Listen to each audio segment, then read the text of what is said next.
Hey guys, Frank Rich here from MASSTHETICMUSCLE.com. In today's video, we're going to talk about the bent over barbell row. Now, there seems to be a lot of debate and a lot of confusion within the muscle building world whether or not an overhand row or an underhand row is better for growth. We're going to talk about both, and we're going to talk about how you can actually apply each one specifically towards your goals.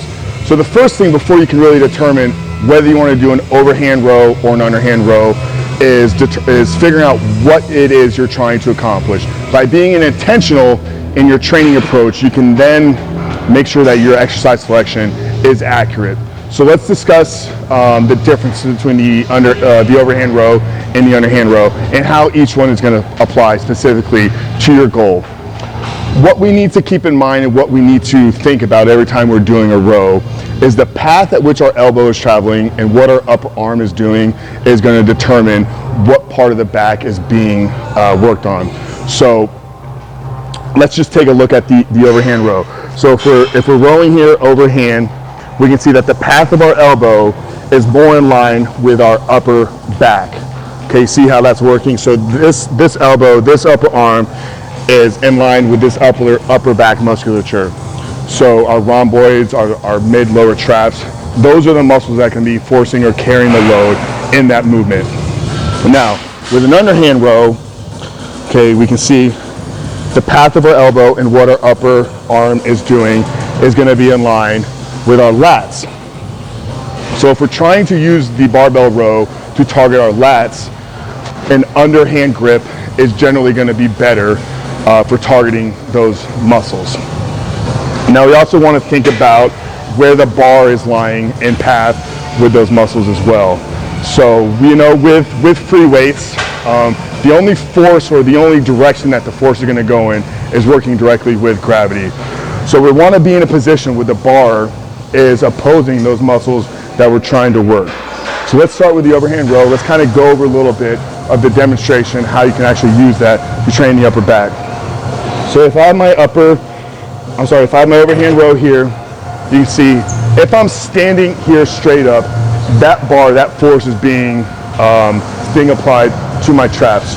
So I want to be in a position bent over at the waist, not rolling my spine over. I want to keep a locked and neutral spine. I want to be in a position where that bar is opposed by those upper back muscles. So here I am, grab my bar, slight bend at the knee, and then bend at the waist, okay? And then I'm gonna row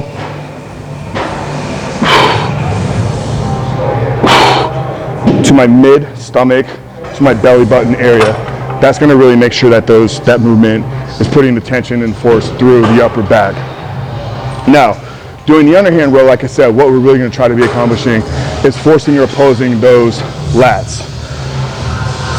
Hand position, we're gonna wanna stay as wide as our body naturally goes. So when you think about where you're placing your hands, just where your hands naturally fall. So grab that bar here with a wider grip. Same concept, we want a slight bend at our knee, but then we want the majority of the bend coming at our waist. So here we are, and as we row up, we're thinking about keeping our elbows as close to our sides as possible.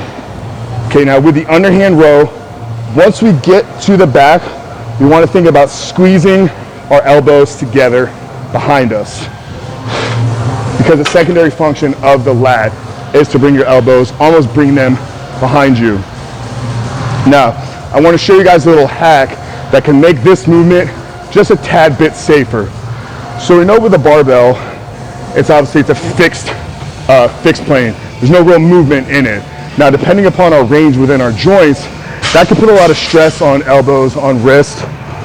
So something I've found extremely effective for me is using more free-moving handle grips. So what I'm going to do here is actually take this handle and place it inside of the bar. Just give me a second here while I move these weights around. Most gyms have handles like these. If not, I'm sure there's something that you can find pretty easily online. And if you're somebody that struggles with elbow pain or wrist pain, it's going to be well worth the investment. Now, what we're going to demonstrate here is what would be considered an underhand grip. So same concept. What I want to do is I want to get wide enough where my arms naturally fall. So here I have the handles in place. Okay, I'm going to lift the weight up, take my step back, bend my knees, bend over at the waist, and you can see now that with the way that my hands are positioned, I'm essentially working in an underhand position,